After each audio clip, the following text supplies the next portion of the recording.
We go now to the great state of South Carolina, where former Speaker of the House Newt Gingrich is standing by. Sir, welcome back. How are you? Well, it's great. We're doing terrific. We had 550 people at a town hall meeting in Rock Hill. We just had a great meeting with the Spartanburg Republican Committee, and we're on the way now to the Beacon, which is a local restaurant, to meet up with even more local supporters. And South Carolina is very friendly, very conservative, and very much wants a conservative to take on Barack Obama. You know, I watched your speech last night, and I watched what you said specifically about, you know, the great inventors and support of capitalism and so on and so forth. And a lot of the debate now has been focused on Mitt Romney and Bain Capital. And, you know, you accused Romney of looting companies on the Today Show, and you said if someone comes in, takes all the money out of your company, leaves you bankrupt while they go off with millions, that's not traditional capitalism. Is that what you think Romney did? Well, I think that there are 3 or 4 places where the record is pretty bad and where he needs to explain it and he needs to defend it. And, you know, I am totally, you've known me for half our lifetime. I am totally pro-free enterprise. I'm totally pro-entrepreneur. I'm totally pro the capitalist model. It's the only one that works. But it also at times has glitches. And remember, we're not talking about defending the model. We're talking about the character, the judgment of one particular person who seeks to be president, who, by the way, cites his record all the time. And yet the minute you ask a question about his record, suddenly, you know, he doesn't answer you. He starts immediately going into this, how dare you question free enterprise? Well, I'm not questioning free enterprise. But I do think it's fair to say that it's his character, it's his judgment, it's his decisions. Yeah. And I find it interesting that he's so unwilling to talk about it. Well, I mean, and to be honest, I mean, I had Rick Perry on Hannity last night on the TV show. I mean, he actually accused Romney and Bain of, quote, Romney and Bain, Vulture Capital, walked into Gaffney, a place in South Carolina, picked the bones clean of those people, and they lost their jobs and in the steel mill, et cetera. He said ethics was thrown out the door. Let's make as much money as we can. And the reason I bring this up is because just between Twitter and email and people calling the program, there has been and you look at National Review and Rush and other people, there's just been such a strong backlash, and the feeling is that this is an attack on capitalism. Right, and I think that's a tribute to how much Barack Obama has poisoned the well. You can't even have an honest, straightforward conversation anymore because the background noise of class warfare is so disgusting that people just automatically respond to it. And, you know, I've concluded that's a fact. So I'm moving on to talk about the fundamental differences in our two records, since surely nobody can complain if we talk about his record as governor. But there is this, you know, I can't tell you how many people in the establishment are desperate to protect Romney. And the question they ought to ask themselves is, you know, if he can't stand up against Obama and Axelrod in the fall, we had better learn that this spring. I mean, if we get to September and we have a candidate who's inarticulate, can't defend himself, ends up in debates he can't win, it's too late to change things. And I believe with all sincerity that I am the only candidate who can go toe-to-toe with Obama and win. And I'm the only candidate who has a solid national conservative record, helped put together 2 national conservative victories in 1980 and 1994. And I think there's a big enough gap between me and Obama on values that they can't touch me no matter how many $1 million they spend. But there's not nearly as big a gap when you have somebody who's a moderate from Massachusetts. And I'm fascinated that to raise those questions is automatically seen as negative, inappropriate, et cetera. This is, by the way, from people who never minded once, not one time, for 3 weeks while Romney's super PAC ran attack ads against me. Well, by the way, we on this program, I thought the attacks on you and the Gingrich group was unfair as well. And I think in retrospect, you said on this program that you thought you should have responded sooner because you didn't think, I guess you didn't know there was going to be $10 or $15 million thrown at you in Iowa. Well, we should have responded sooner just to clear the air because some of them were so blatantly false. Something which it was fascinating in the last debate that Romney, in one paragraph, said, "I've never seen any of the ads," and he then went through one of the ads and listed all 5 items in the ad.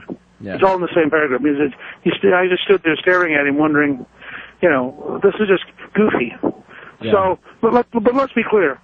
That's all process. That doesn't matter in the end. What matters in the end is, do we want a right-to-life conservative, or do we want somebody who wrote Planned Parenthood into Romney care? Do we want somebody who's a fiscal conservative who balanced the federal budget 4 straight times, or if you go to RomneyTaxes.com, do we want somebody who, in fact, kept raising taxes?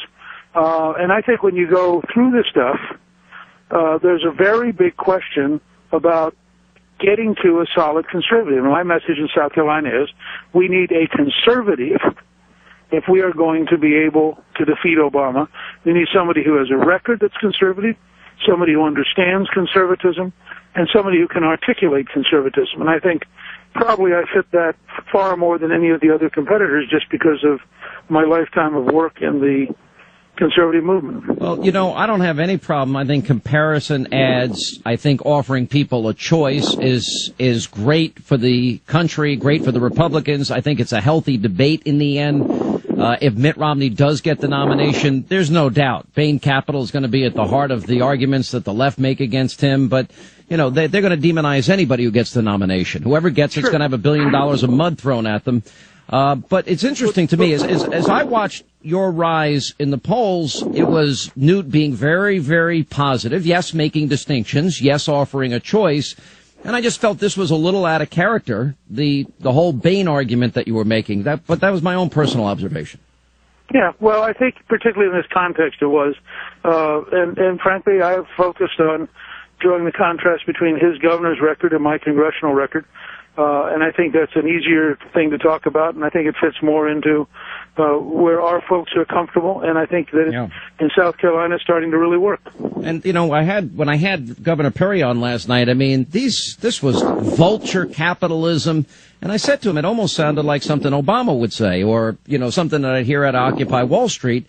Ethics are thrown out the door. And I said, are you saying Governor Romney's a vulture and unethical? I can tell you from the response I'm getting, at least, that is not a line of attack that is working, because that people sense that is the language of the left. No, I think that's right. And I think that means that it's very hard to have a conversation on that topic. And that's why, as far as I'm concerned in my campaign, I'm going to focus on dealing directly with the choice of the two records in government, and surely people don't think it's inappropriate to be able to talk directly and have a contrast about the record in government. Let me ask you, The Hill today had a piece out about you today, and you said that you sent out a letter to supporters earlier today saying there's no more time for talking about stopping Mitt Romney, that we're going to do it next week in South Carolina, and he's almost certain to be the Republican nominee, whether conservative like us want it or not. It's up to you right now. Do you think then that South Carolina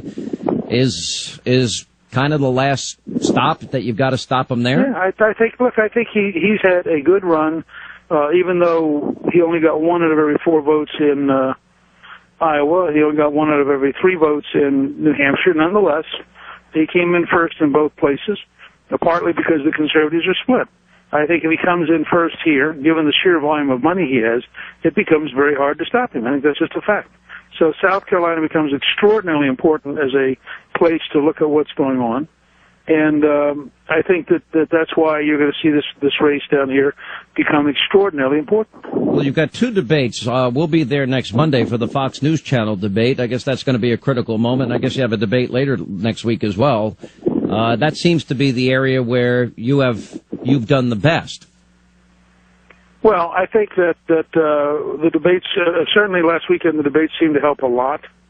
And I think that we have a real opportunity to make a big difference, and I'm going to work very, very hard to communicate again and again that we need a solid conservative if we're going to actually go out and defeat Barack Obama. And I'm prepared to defeat him, and I think people who watch know that in debates I would defeat Obama, and I think that's frankly probably our strongest case is to go after him on those grounds. Why do you think on the issue of electability in the polls that Mitt Romney does so well there?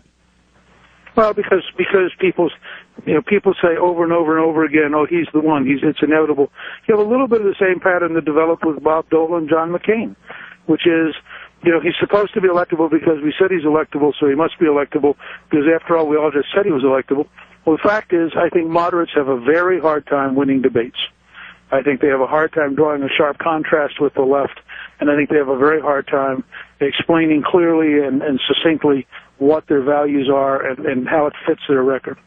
And so, I've seen electability fade before, and I just would suggest to you that anybody who thinks about the dynamic of this race, it's going to come down to a series of debates in October. We had better have a solid conservative, and that solid conservative better be capable of debating Barack Obama head-to-head. Now that you've been running for a while, I'm just curious, because at different points in the campaign, you're always hitting the reset button. What might you have done differently heading into Iowa and New Hampshire, and what have you learned from that, and what will you be taking into South Carolina that's a little different? Oh, I think in retrospect, I would have been more clear about the contrast between a Reagan conservative and a Massachusetts moderate going into Iowa. I think the last month, and second, I would have answered the most important of the negative ads immediately and outlined them, proved how false they were. And I think that those two steps would have helped us a lot. And I think if you look at what happened in New Hampshire, when we went into New Hampshire, Romney was, I think, at 44 with the chance of going to 50. And by the time we got done, we came in fourth, and Romney had slid to 37. So I felt that the campaign was beginning to take hold, and the contrast was beginning to really have an impact. On the ground in South Carolina, what's it like down there? I mean, it's a very different state than New Hampshire, very different than Iowa. Well, for a Southern conservative, this is fabulous.